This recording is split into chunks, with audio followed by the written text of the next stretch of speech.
Baie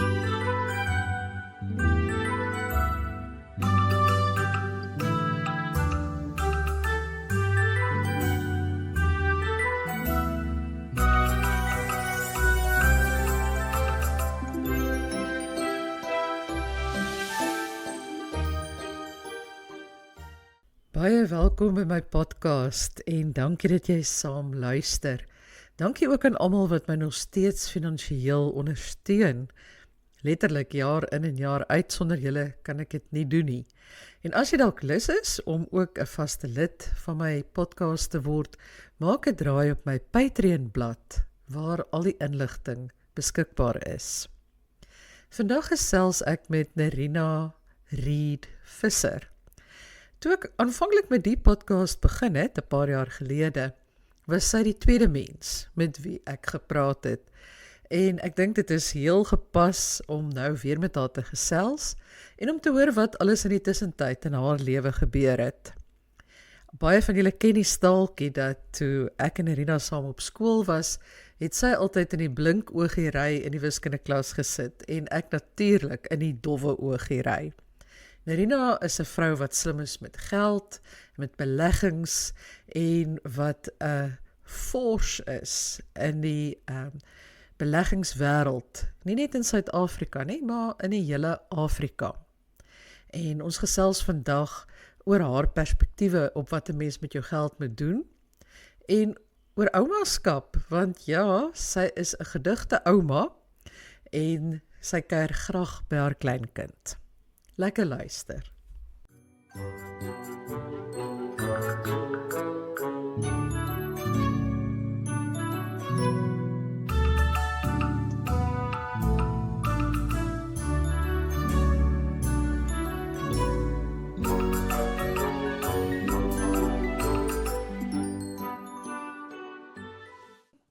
Heel aan die begin van my podcast was jy die mens met wie ek gepraat het. Ek dink omdat ek geweet het, jy sal my jammer kry, jy sal met my praat. Glad nie. Glad niks van jammer kry nie. Maar ek was jou proefkonyn gewees. And I live to tell the tale. En dit was 'n fantastiese gesprek gewees. En wat ons daar gepraat het, was dat jy toe die korporatiewe wêreld agter jou gelos het en Han Solo gegaan het, jou eie ding begin het. En ek wil graag weet hoe gaan dit nou? Ja, ag baie dankie Solet. Ja, dit was my eintlik 'n voorreg om een van jou eerste proefkonyne te wees en ek moet sê dit bly vir my een van my hoogtepunte elke week om jou podcast te luister. Jy het vir my nuwe wêrelde laat oopgaan en weet jy, ek dink in 'n groot mate is dit wat ook gebeur het toe ek die korporatiewe wêreld verlaat het en my eie ding begin doen het. Ek dink nie ek sou ooit kon besef terwyl ek nog in die korporatiewe omgewing was, hoeveel daar buite is waarmee ek eintlik niks te doen gehad het nie, waarvan ek nie geweet het nie, dinge wat ek oor myself geleer het. So dit was 'n groot stap. Ek het dit gedoen toe ek 50 jaar oud geword het. Daai ouderdom was deel van die rede soort van hoekom ek dit gedoen het. Maar ek dink wat ek kan sê is dit is in my geval voel ek regtig dit is 'n suksesverhaal op baie aspekte, maar ek dink tog dat 'n groot bepalende faktor was dat ek dit nie oorhaastig gedoen het nie. Ek het 'n hele jaar spandeer om baie te dink oor wat volgende. En ek was in die bevoorregte posisie dat my baas op daai stadium was besig om deur dieselfde proses as ek te gaan. En so ek en hy kon gereeld praat oor hoe dink ons oor dinge, waar sien ons geleenthede, hoe wil ons hê moet ons lewens lyk nadat ons uit die korporatiewe wêreld uit is. En dit dink ek is 'n geweldige voordeel gewees om vooraf te kon dink. Dit was maklik om te dink aan wat gaan goed en lekker wees van weggaan uit die korporatiewe wêreld en wat gaan hopelik goed en lekker wees van my eie ding doen. Maar ek het nogal baie tyd spandeer ook om te sê wat gaan sleg wees daarvan. En ek dink om myself amper half geestelik al voor te berei op weet jy wat, kom ek onthou wat was die goed en lekker van die korporatiewe omgewing en wat kan moontlik sleg wees in terme van my nuwe omgewing het baie gehelp dink ek om in daai vroeë dae, die vroeë weke, maande, jare eintlik amper half, ek dink te kon aanhou en deurdruk. Dis die een ding en die ander ding dink ek wat verskriklik belangrik is. Ek meen jy weet ek is in die beleggingswêreld, finansiële selfstandigheid en welvaart is vir my baie belangrik, nie net vir my kliënte nie, maar vir myself ook. So hoe om hierdie ding finansiëel te kon doen, was ook vir my 'n ontsettende belangrike oorweging en baie van my dink het juis daarin ook gedink en beplan en doen. En tot vandag toe bly dit vir my 'n baie belangrike komponent van help om te besluit wat doen ek, waarvoor sê ek nee, en so aan. En miskien dan as 'n laaste ding om net te noem, een van die goed wat ek dink vir my, en ek het nou die dag nogal toevallige artikel daaroor ook gelees. As daar soveel dinge is wat mens kan doen, waarin jy belangstel, waarvoor jy 'n passie het of wat ook al, kan dit nogal uitdagend wees om te besluit, maar wat presies moet ek doen? En ek het 'n benadering gevolg van kom ek begin dan eerder vir myself te sê wat wil ek nie doen nie. Wat is my die onderhande die dealbreakers?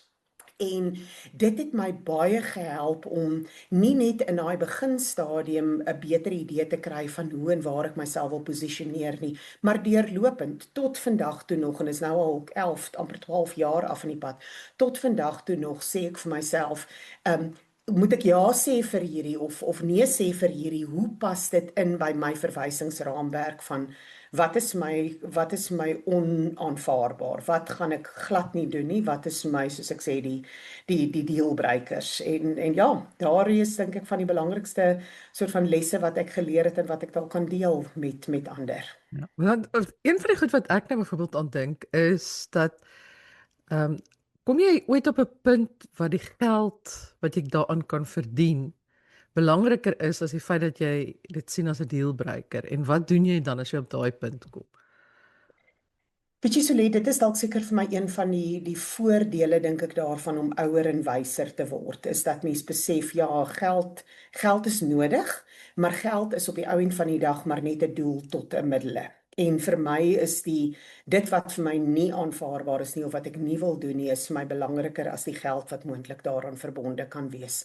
Maar dan moet ek daarom ook by sê dat nie alles in geldterme gemeet word nie. So een van die dinge wat ek ook gedoen het, ook gesê het, okay, op watter manier wil ek, kom ons noem dit nou maar vergoeding kry, of op watter manier moet ek 'n soort van kan voordeel trek uit wat ek doen. Het ek ook van die begin af myself gesê, daar is uit die aard van die saak sekere dinge wat ek gaan moet doen om geld te verdien. Jy moet brood en melk kan koop. So dit was noodsaaklik, maar daar is baie ander dinge ook, of ander maniere ook wat ek waarde kry uit wat ek doen. Byvoorbeeld, ek kyk ook baie spesifiek na geleenthede waar kostes dalk vir my gedek word. Ek kan dalk miskien die geleentheid kry om by 'n konferensie te gaan praat, dan betaal ek nie die konferensiefooie nie, of my reiskostes word vir my gedek, my vliegtuigkaartjie, my hotelakkommodasie of wat ook al.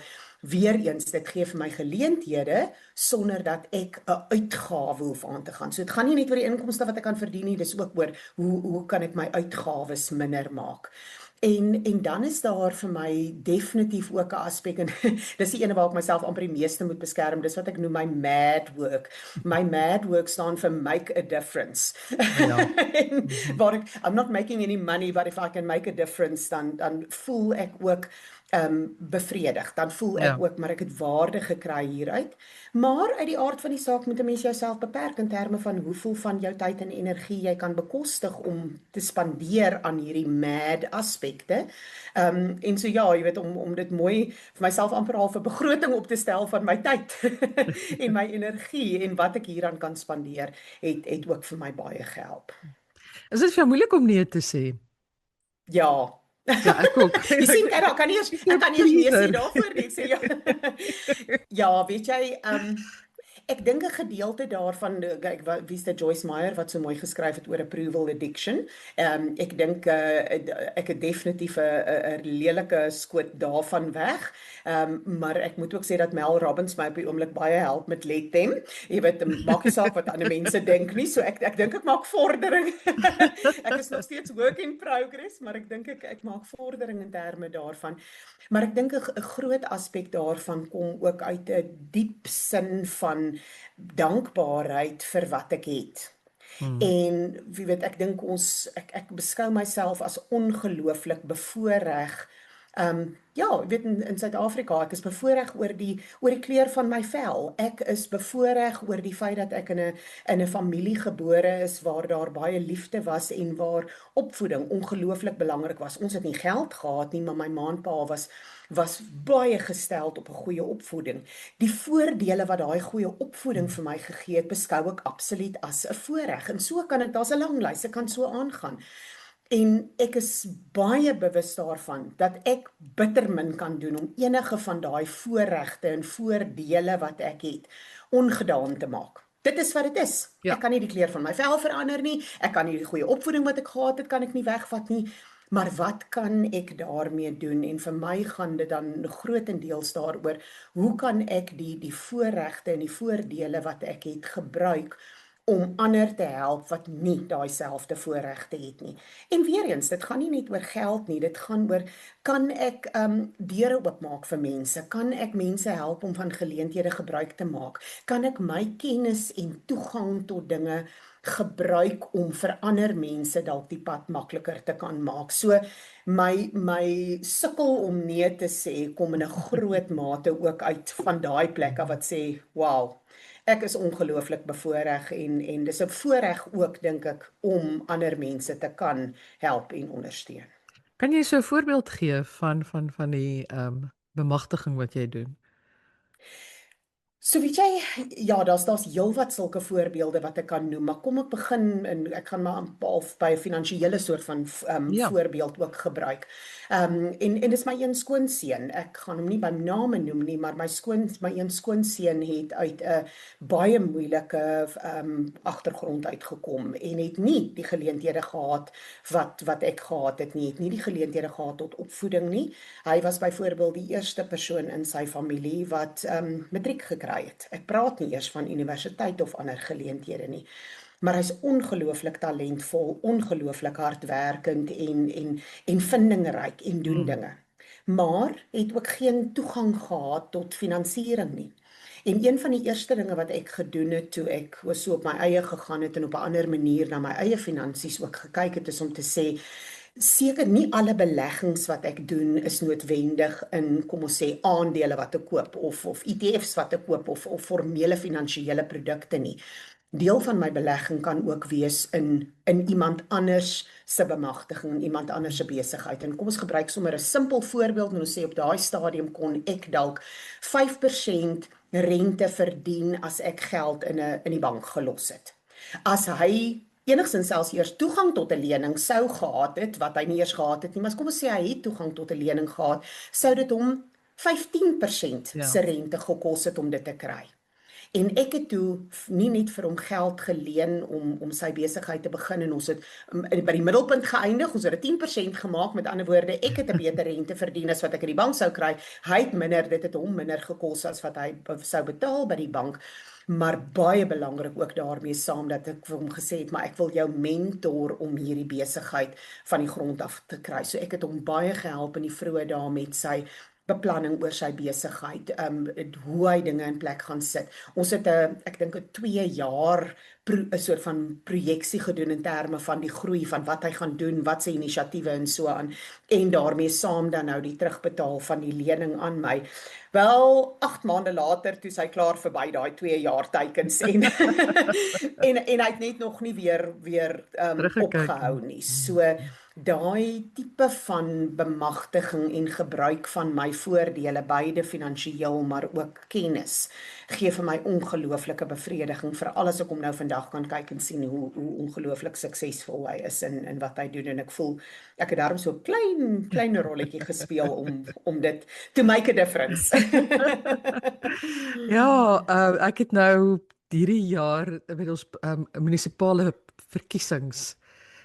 Toe sien ek een van die kandidaate het ooit by my in die klas gesit. Toe dink ek nou kyk, daar het ek nou ook ek gaan daarvan uit dat dit my invloed was wat hierdie kind in die politiek ingestuur het. Verseker, dis ongetwyfeld waar. Maar ja, dit gee mense ongelooflike bevrediging, né? As jy so iets doen en jy kan sien.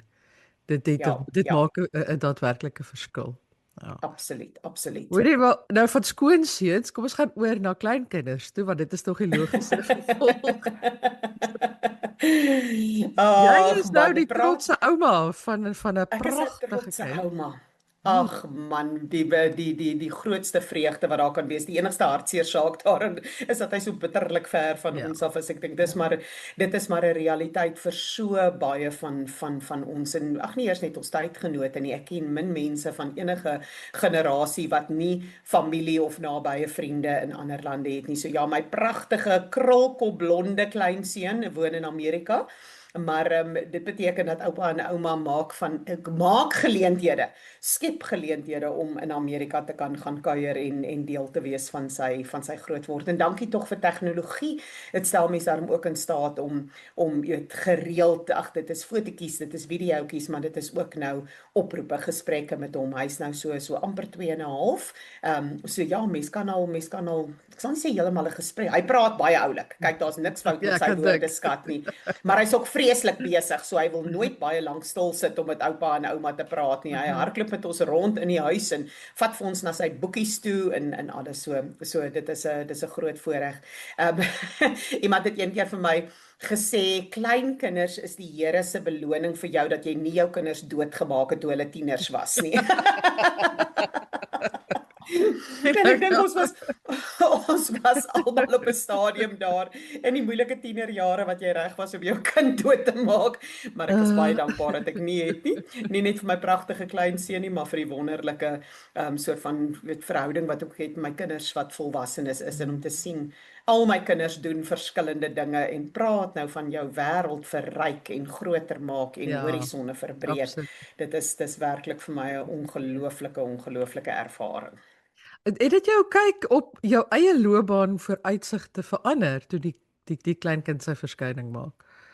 So let ek dink wat 'n sterker beweegrede toe vir my geword het, is ek wou nog altyd, ons hou baie van 'n reis. So ons doen dit graag, ons doen dit baie en dit het nou nog meer van 'n beweegrede vir my geword. So uit die aard van die saak is daar om finansiëel seker te maak dat 'n mens waar ons nou geleidelik soort van oorbeweeg meer na 'n fase waarin ons meer van ons inkomste kry uit ons beleggings, uit ons bates uit eerder as van ons eie bloed, sweet en trane.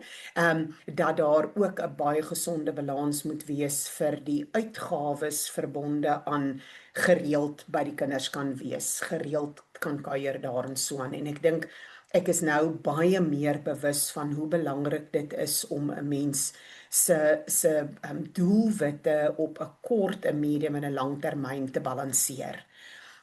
Jy weet ek ons het almal en miskien het COVID in 'n mate het ook 'n rol daar gespeel dat 'n mens besef het dinge kan so vinnig en so maklik verander, en daai gedagte van eendag, jy weet, of ek spaar vir 'n ander dag of dis my aftrede of wat dit ook al kan wees, en wat 'n mens te doen sonder om regtig genoegsaam die hier en die nou te kan geniet en te waardeer, is myns insiens nie 'n goeie balans nie, en daarom is dit vir my baie belangrik om balans te kan handhaaf tussen korttermyn, mediumtermyn, langtermyn. En ek dink jy weet die teenoorgestelde wat ek daar sien is dat ek dikwels met kliënte te doen het wie se finansiële omstandighede sodanig is dat hulle eintlik nie kan bekostig om aan môre en oormôre te dink nie, want vandag se behoefte is so geweldig groot.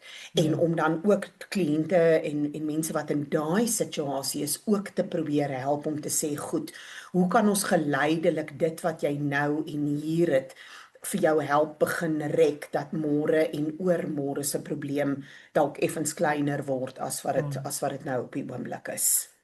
Ja, want ek dink een van die groot voordele dan van die feit dat jy uit die korporatiewe wêreld uitgestap het, is dat jy kan wel deesdae kan jy in korporatiewe wêreld natuurlik ook enige plek werk omtrent, maar ek bedoel jy het absolute vryheid, né? Jy kan bepaal. Totaal en al. Jy gaan Amerika toe en jy werk gewoon daar verder. Ja, Jy moet net in die ja. middel van die nag werk dink ek dan, né, want die Man, tye ja, ja. So ja, ek het daai eerste baie praktiese ervaring gehad toe ons kleinseun gebore is en ek het 3 maande in Amerika spandeer om daar te wees om te help in daai vroeë dae. En in retrospeksie dink ek het ons 'n baie goeie ding gedoen. Ons het nie by die kinders in die huis gebly nie. Ons het vir ons gemeubileerde woonstel het ons vir ons gehuur, nie te ver van hulle af nie en so ek het 5 uur in die oggend opgestaan, 6 uur begin werk dan, wat dan so 2 uur in die middag Suid-Afrikaanse tyd was. En dan het ek met anders so 3-4 ure gehad wat ek afsprake met kliënte kon hê en ja, wat Zoom en Teams en al die Google Meet en alles gee mens dan die geleentheid. Jy weet partykeer nie eers waar is die ander persoon nie, want dit is soos jy weet jy het 'n gesprek direk van aangesig tot aangesig met iemand. En dan kon ek daarna, dan het ek nou soort van opgepak en dan het ek die middag Amerikaanse tyd was ek dan verantwoordelik vir sy versorging en na hom omsien. En dan het ek so tussendeur wanneer hy nou geslaap het of wat ook al, het ek maar e-posse gedoen het of aan my eie dinge verder werk aandag gee het. En dan in die aand dalk nog weer so 1 uur of 2 en dan maar gesorg dat ek hier, ek weet nie, kort tussen 8 en 9 moes ek maar in die bed wees om môreoggend 5 uur weer te kan opstaan. Maar jy's reg, het vir my 'n wêreld oopgemaak daar wat vir my gewys het, nie net om by hulle te kuier nie, maar selfs soos wat ons nou reis. My laptop gaan altyd met my saam, partykeer werk ek voltyds, partykeer werk ek dalk 'n uur of 2 'n dag, maar ek doen dit op my terme, ek doen dit op my manier, op my ritme en jog, wat 'n wonderlike voorreg. En miskien sou ek in die korporatiewe wêreld nie heeltemal daai tipe van nee, ja. En Hoe lyk dit met pensioen? Is dit iets wat nou nog in jou gedagtes is? Absoluut. Ek meen maar ek verkies om nie daarvan te praat as pensioen of dit as pensioen te noem nie. Vir my gaan die proses eerder ook oor verloop van tyd deur 'n mens se soort van jou werkende lewe. Jy begin waar al jou inkomste kom van jou eie werk af, jou eie bloed, sweet en trane. En deel daarvan is dat mens dan geleidelik vir jou bates opbou, beleggings opbou wat eintlik ek hou mos baie van die analogie van 'n boom, 'n vrugteboom veral. So vir my gaan beleggings oor die saadjies wat jy plant in die grond, jy sorg dat hulle genoeg water en sonskyn kry. Dit word 'n boompie, 'n groter boom, éventueel draai vrugte en die doelwit vir my is dat mens by die punt kom waar jy 'n hele vrugteboord het waar jy dan van die vrugte lewe. Jy kap nie die bome af nie, jy lewe van die vrugte. En so pensioen in daai opsig het ek genoeg en 'n groot genoeg verskeidenheid van vrugtebome en ek weet nie dalk 'n paar hoenders wat eiers lê en so aan ook, maar het ek genoeg bates wat vir my inkomste kan gee om my leefstyl te finansier. En dit is dan ook 'n geleidelike fase. Jy weet, ons het groot geword in die dae waar mense gewerk het tot op 'n sekere punt, Ja. of dit nou op 65 of 60 of wat ook wel was. En dan was dit amper so 'n bietjie soos 'n afgrond. Jy weet, daar het jy gestop en dan het jy by die afgrond afgeval en nou was jy op pensioen. Jy weet, en nou het jou hele lewe verander en jou bron van inkomste was basies net hierdie pensioeninkomste wat jy gekry het. Ek sien dit baie meer as 'n oorgangsfase waar 'n mens geleidelik al hoe meer en meer vrugte begin eet, meer inkomste ontvang uit jou beleggings uit en al hoe minder en minder inkomste kry uit jou eie bloed, sweet en trane, tot op die punt waar mens dalk bloot net inkomste uit jou bates uitkry, die sogenaamde pensioen. Maar daardie oorgangsfase, jy weet, ek werk tipies met kliënte wat tussen 50 en 70 jaar oud is en daai hele tydperk is eintlik so 'n oorgangsfase. En dan het ek kliënte wat in hulle 80's is, wat nog steeds aktief inkomste verdien ook, want hulle het nog steeds Hulle kan nog steeds 'n rol speel. Hulle lewer nog steeds 'n bydrae. Dan werk jy, ek wil amper sê vir ander redes. Nou Ja. werk jy nie meer omdat jy die inkomste moet kry nie. Jy werk nou omdat jy 'n bydrae lewer, omdat jy intellektueel gestimuleer wil wees, omdat jy jou energie op daai manier gebruik. So wat jou motivering ook al is, dit is vir my finansiële vryheid. Wanneer jy genoeg vrugtebome het, genoeg bates het om jou inkomstebehoeftes mee te kan dek en nou het jy hierdie luukse van al hierdie tyd en energie wat jy het wat jy nou kan kies. Wat wil jy daarmee doen? Wil jy net met jou kleinseun speel? Wil jy net op die bank sit en hekel? Ek doen albei daai goeters baie. Of wil ek 'n groot deel van my tyd en my energie ook nog steeds gebruik om mense te help, om te werk, om dan wel ook nog 'n inkomste te verdien terwyl ek so aan die gang is? Hierdie was nou nie op ons lysie van dinge waar ons gaan praat nie, maar ek wil dit tog maar vra. Wat nogal 'n dingetjie is in ek dink in heel Europa, ek dink in die hele weste, is dat die meeste mense woon in betreklike groot huise. En die gedagte is dat jy dan op 'n bepaalde oomblik gaan oorgaan na iets kleiners. In Suid-Afrika het jy aftreeoorde wat nogal ideaal geskik is vir daai tipe van skuif. Wat gaan julle doen? So ja, ek kan begin soort van by wat ons beplan, maar ek kan dalk ook breër praat in Ja, terme van asseblief. waar sien ek van die kom ons begin miskien by die tendense wat ek sien. Jy weet as jy kyk na ander dikwels ander kulture ook en miskien ander eras is die gedagte van multigenerasie saamwoon baie meer algemeen. Jy weet ek sien as ek nou net in die Suid-Afrikaanse konteks byvoorbeeld kyk veral moslemgesinne dikwels 3, 4 generasies wat saam op een eiendom woon. Ons sien baie daarvan ook onder die Joodse gemeenskap, onder baie van ons swart groepe ook. Daar's nog 'n baie sterk gemeenskapsaspek. Dis nie eers noodwendig net jou eie onmiddellike familie nie, maar 'n gemeenskapsaspek waar ek dink soos wat mense ouer word, baie beter nog geïntegreerd bly in die samelewing en in hulle familie. Daar's natuurlik daai wonderlike voordele dat dit beteken dat die ouer mens nie alleen oud word nie en daar is geleentheid om te kan help en deel met jonger generasies, kleiner kinders. So daar's baie voordele daaraan verbonde. En ek dink ons het baie daarvan verloor toe ons deur hierdie fase gegaan het van nee, maar elke gesin moet sy eie groot huis hê met die swembad en die tuin en dan beland jy weer in 'n situasie van okay, maar nou is die 5 slaapkamer huis is dalk nou nie meer heeltemal toepaslik vir as dit nou net ons twee is nie, so wat nou volgende. En ek sien nogal toenemend dat mense weer geleidelik terugbeweeg na omgewings waar daar dalk waar jy dalk op een eiendom 2 of 3 wooneenhede het waar daar verskillende generasies saam kan bly. Party daarvan binne familieverband, ander is dalk ook net amper half gemeenskappe, sosiale groepe waar ek dink jy weet ook van 'n paar plekke waar daar dalk 4 of 5 enkellopendes saam op een eiendom woon en so doen. So en dit is vir my eintlik 'n baie goeie tendens, en nie net uit 'n ek wil amper sê 'n emosionele en 'n geestelike ondersteuning nie, maar uit 'n praktiese en 'n logistieke en 'n finansiële omgewing dink ek is dit 'n baie beter werkbare plan as hierdie fase wat ons gehad het waar elke ou moet sy eie mishoop hê waarop hy koning kan kraai. Wat is ons eie plan? So ja, ons het begin op daai pad van ons het saam met 2 van ons kinders en aanhangsels, as ek dit so kan noem, het ons saam in een so groot eiendom gebly en dit was soort van half die gedagte wat ons daar gehad het en toe het die lewe gebeur en omstandighede het verander en nou is dit net ek en Nico in 'n huis wat definitief te groot is vir ons.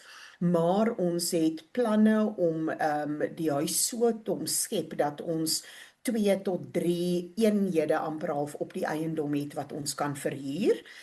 Ons wil dit op so 'n manier doen dat sou mens later van tyd die huis verkoop, iemand dit weer maar net kan integreer as net een groot huis, soos wat dit is. Maar dit is ons plan op hierdie stadium, dat ons met ander woorde op daardie manier addisionele mense op ons eiendom sal inbring, 'n inkomste sal kry ook daaruit, maar ons het al oor die jare baie geleer die waarde daarvan om om nog asems op Absoluut. jou erf te hê. Daar is geweldige verskeidenheid van voordele daaraan verbonde. En ja, dan dalk op 'n stadium sal mens dalk gaan dat jy in 'n omgewing is wat nou meer dalk soos 'n aftreeoord of 'n wat ook al is, maar dit is soort van ons mediumtermynplan op hierdie stadium, en dan moet ons maar aanpasbaar bly. Jy weet, ek dink dis die ander ding wat ons geleer het met COVID, nee, jy het planne and then life happens.